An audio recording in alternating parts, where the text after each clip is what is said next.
भगवान जो है कोई व्यक्ति नहीं है, ये संज्ञा नहीं, ये विशेषण। जो लोग हिंदी के जानकार है वो समझ लीजिए कि भगवान क्या है, ये विशेषण है, संज्ञा नहीं है। और बाकायदा जो लिखा हुआ है भगवान शब्द की परिभाषा की गई है, भक्त राजो भक्त देशो भक्त भगवान।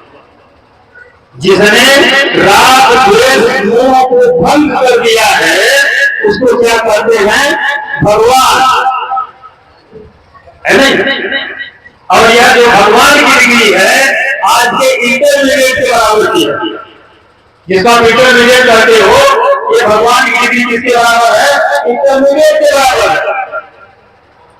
लेकिन डॉक्टर अम्बेडकर कहां ले जाते हैं, डॉक्टर अम्बेडकर बोधिसत्व तो है। अब बोधिसत्व की डिग्री स्नातक के भी ऊपर है, अरहत के भी ऊपर है, भगवान से 3 डिग्री नीचे है। क्या विश्वास करा दे रहे हैं, इस तरह की गलत धारणा लेकर के पूरे देश का बंटाधार कर रहे हैं। आप समझिए कि बोधिसत्व क्या होता है।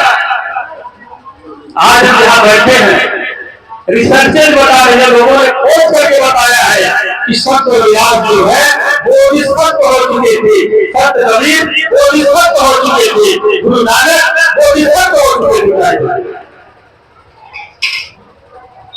इसलिए इस प्रांगण में जो विशेष रूप से टीचर बैठे हैं उनके बिना हाथ जोड़ करके निवेदन करना चाहता हूँ, शिक्षा विभाग के लिए बैठे डॉक्टर अम्बेडकर ने 3 सूत्र दिया। क्या कहा, एजुकेट, यूनाइट एंड एजुकेट। सबसे पहला सूत्र क्या दिया, एजुकेट। इसका मतलब होता है शिक्षित करो। क्या मतलब होता है, शिक्षित करो। ध्यान करिए आप, शिक्षित और साक्षर में अंतर होता है, शिक्षित और साक्षर में अंतर होता है। इसको संत जो है कबीर ने बड़े साफ शब्दों में कहा है। क्या कहा, तू कहता कागज की लेखी और मैं कहता आंखों की देखी। संत कबीर जो है किताब में लिखा है, कॉपी में लिखा है, किसी ग्रंथ में लिखा है, उसको प्रमाणित उसको सत्य नहीं मान रहे। क्यों, उसमें भी गलती हो सकती है। इसलिए संत कबीर ने कहा कि किसी किताब को प्रमाण मत मानना चाहिए, जितनी बड़ी किताब हो जाए, जिसने लिखा हो, वह अचूक नहीं हो सकती है। जो तुम अपने आप से देखा, जो परसेप्शन करना वो सच है, वही बोली। आज जहां पर बैठे हैं, संत रविदास की जयंती है, उनको याद करने के लिए बैठे हैं, वो तो हम अपने आप से समझे।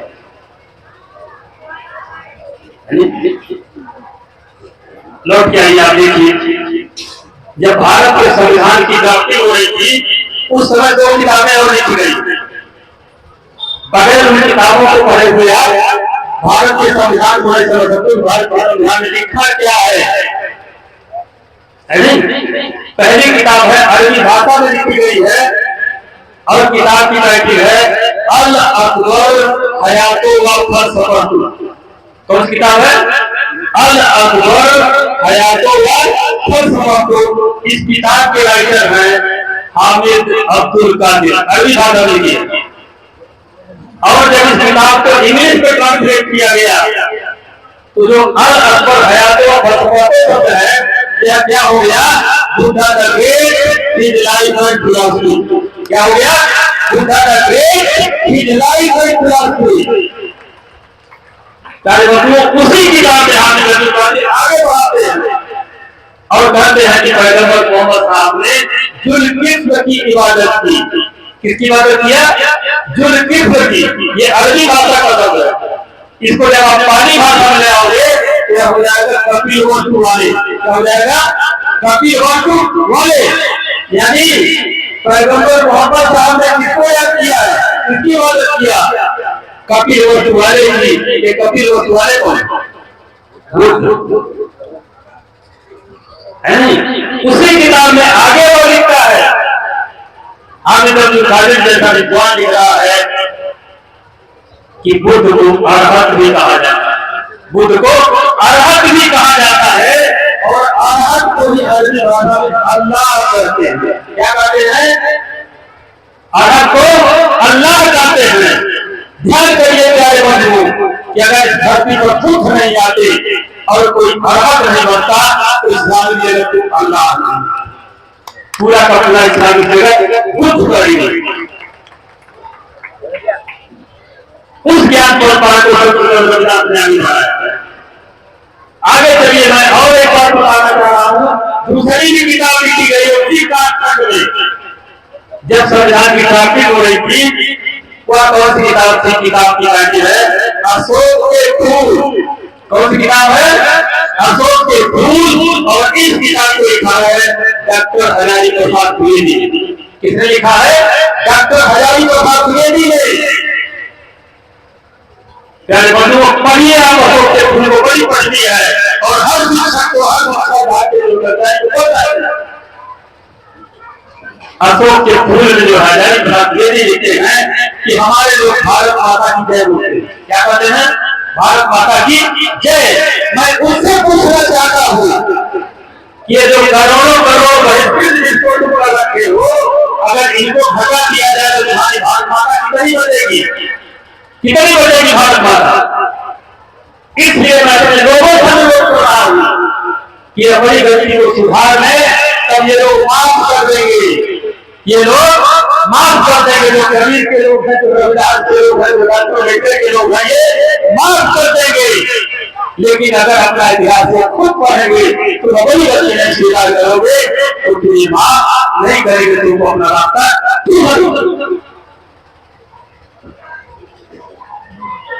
आगे आ पाएंगे। देखिए भारत के संविधान में क्या है? मैं नहीं कह रहा। जो यूरो का जो है सेक्रेटरी जनरल है एंटोनियो गुटेरेस ने बड़े साफ शब्दों में कहा कि अगर पूरी दुनिया भारत के संविधान को एक्सेप्ट कर दे तो पूरी दुनिया से आतंकवाद और गरीबी मिट जाएगी। पूरी दुनिया से आतंकवाद और गरीबी मिट जाएगी। जो है भारत के संविधान को दुनिया दिया गया। कहने का क्या मतलब है कि भारत के संविधान में क्षमता है कि पूरी दुनिया के आतंकवाद को मिटा सकता है। भारत के संविधान में क्षमता है कि पूरी दुनिया की गरीबी को मिटा सकता है। इसलिए आज के पावन जी को जब हम बैठ करके याद कर रहे हैं तो हम इसी को समझें। क्या है सत्याग्रह? एक बड़ा सा प्यारा भजन अभी गाया गया। क्या कहा उन्होंने? जीवन 4 दिवस को मेला रे, जीवन 4 दिवस को मेला रे, बाभन झूठा वेद भी झूठा, झूठा ब्रह्म अकेला रे, जीवन 4 दिवस को मेला रे। कि क्या है? संत रजात इस बात को कह रहे हैं। प्यारे बंधुओं, बुद्ध का एक बहुत प्रसिद्ध सिद्धांत है जिसको कहा जाता है अनित्यवाद। क्या कहते हैं? अनित्यवाद। जिसमें कहा गया है कि दुनिया में कुछ भी परमानेंट नहीं है, हर शाखा कुछ बदल रहा है, परिवर्तित हो रहा है। ये टेम्परेरी है, यानी दुख भी टेम्परेरी है और सुख भी टेम्परेरी है। अगर किसी के जीवन में सुख है तो ये गलत फहमी न पाली जब सुखी रहेगी, उसको दुख भी आएगा। और कोई दुखी है, इस गलत फहमी बन रहा है तो जीवन में दुखी ही रहेगा, उसके जीवन में सुख भी आएगा। तो नहीं लग रहा है? संत रविदास कहां से बता रहे हैं? वही बुद्ध का दर्शन। और अगर आप उलट के देखेंगे पूरी दुनिया में जितने भी शास्त्र लिखे गए हैं, जितने भी किताबें लिखी गई हैं, हर किताब में बुद्ध मिलेंगे। भारत के संविधान में बुद्ध, भारत के संविधान में बुद्ध है। इसलिए भारत के जो है चीफ जस्टिस रहे एस कपाड़िया ने कहा। क्या कहा? अगर भगवान की तलाश है तो भगवान को मंदिर और मस्जिद में भगवान नहीं मिलेगा। किसी मंदिर या मस्जिद में भगवान को मत ढूंढो, मस्जिद में भगवान नहीं मिलेगा। अगर भगवान की तलाश है तो भारत के संविधान में ढूंढो, उसी में भगवान मिलेगा। तो कौन सा भगवान है भारत के? समझने की बात है। अगर आप गौर से करिए गौर से समझिए तब समझ में आए। 1956 में बाबा साहब को देखकर सिलोन गए थे। कहाँ गए थे? सिलोन। सिलोन कहाँ जाते हैं? 1972 के पहले लंका कोई देश पठाई है। 1972 के पहले बहुत ही नहीं हुए। 1972 के पहले लंका नाम का कोई देश धरती पर खाली नहीं। सवाल उठता है जब लंका जो है धरती पर खाली नहीं तो आपने किस लंका पूछा है? कहाँ है वो? और जिसको सिलोन कहा, जिसको आज लंका का बांटने के बाद बांटने के पहले सिलोन था और सिलोन के पहले क्या था? सिंघलद्वीप था। क्या था? सिंघलद्वीप था। प्यारे बंधु, जब महेंद्र और संगीता जो है वहां गए थे तो इस देश का क्या नाम था? सिंघलद्वीप। और वो लेके क्या गए थे? सी। क्या लेके गए थे? सी। और जब लंका जो है सिलोन सिंघलद्वीप में उन्होंने सीलों का प्रचार किया। वह शब्द है सीलन, जिसको आप कहते हो सिलो, यानी बुद्ध के सील जाने की वजह से इसको सिंघलद्वीप को क्या कहा गया? सिलो। फिर सवाल उठा क्या लंका नाम का है? क्यों लंका नाम रखा गया? प्यारे बंधु, लंका शब्द भी पानी का शब्द है, उसके दर्शन का शब्द है। लंका के माने होता है बुझ जाना। लंका शब्द के माने क्या होता है? बुझ जाना, है नहीं? यानी इच्छाओं का बुझ जाना। जहां पर इच्छाएं बुझ जाती हो उस स्थान को क्या कहते हैं? लंका। और पहली बार इच्छाओं से बुझने का उदाहरण जो मिलता है बनारस में। कहा मिलता है? बनारस में। आज भी बनारस एक मोहल्ला लंका कहा जाता है। यह क्यों बड़ा लंका वहां पर? प्यारे बंधुओं, वहां का जो नगर थे सबसे बड़ा थे, उसका बेटा था यश। बुद्ध के अनुयायियों में जो है पहला व्यक्ति आता है यश। 18 साल की उम्र जो है बुद्ध का अनुयायी होता है, जीवन बढ़ता है और जो उसकी इच्छाएं बुझ जाती है, आराम हो जाता है, तब बुद्ध के साथ वो अपने घर जाता है और उसको भिक्ष के रूप में देकर के उसका पूरा परिवार बुद्ध का अनुयायी हो जाता है और पूरा सब कुछ छोड़ देता है। यानी इच्छाएं यहाँ पर भूल जाती हैं। इसलिए वह स्थान क्या कहा गया? लंका। प्यारे बंधुओं, सिलोन के लोगों को पता था कि जो है सिलोन में रखा है यह भी भारत की देन है, बुद्ध की देन है, और लंका शब्द भी बुद्ध की देन है। इसलिए इस शब्द को उनसे मानते हैं। और 1972 में सिलोन का नाम बदल करके क्या हो गया? लंका। तो प्यारे बंधुओं, मैं अपने शिक्षकों से अनुरोध करना चाहता हूँ कि जरा किताबें पढ़ना, किताबें रखना बंद करिए। संत कवि ने मना किया है। क्या कहा? तू कहता कागज की देखी और मैं कहता आखिर की देखी। जो परसेप्शन बुद्ध ने प्राप्त किया उसी चीज को माना, उसी चीज को किया था। और जो परसेप्शन संत रविदास ने पाया उसी चीज को संत रविदास ने पाया। क्या चीज थी? काशी का राजा। ध्यान करिएगा, कहीं पर भी जो है संत कबीर, संत रविदास, गुरु नानक देव ने हथियार नहीं उठाया, नहीं। इन्होंने दुष्टों को सुधारा है, मारा नहीं। किसी को मारा? न बुद्ध किसी को मार रहे हैं, संत कबीर मार रहे हैं, ना संत रविदास मार रहे हैं, डॉक्टर विक्रम मार रहे हैं। ये सुधार रहे हैं। इसलिए प्यारे बंधुओं, हम समझे कि बुद्ध का दर्शन है क्या चीज। एक बार बुद्ध उज्जैनी गए थे। कहाँ गए थे? उज्जैनी। उज्जैनी के राजा प्रद्योत थे उस समय। तो वो इतना प्रभावित हो गए कि उन्होंने सिंहासन पर बैठना मना कर दिया, बैठना बंद कर दिया।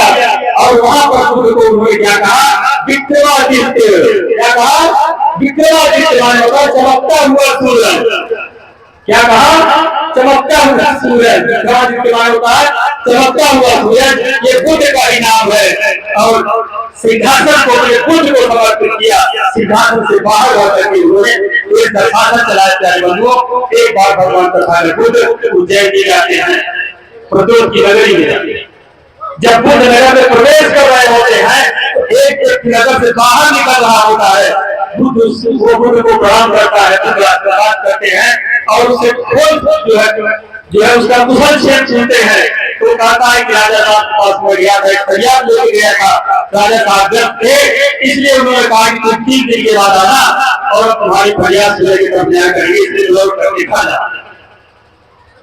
भगवान तथागत नगर में प्रवेश करते हैं, राजमहल के सामने पीतल का एक पेड़ जो है खड़ा है और उसमें घंटा लगा हुआ है। उस घंटे को बजाने की वजह 2 होते थे, या तो राजा को जोर देंगे या तथागत बुद्ध देंगे, 2 ही की जान से घंटा बज सकता था और अलग अलग समय पर अलग अलग आवाज निकाली जाती है। बुद्ध जाते हैं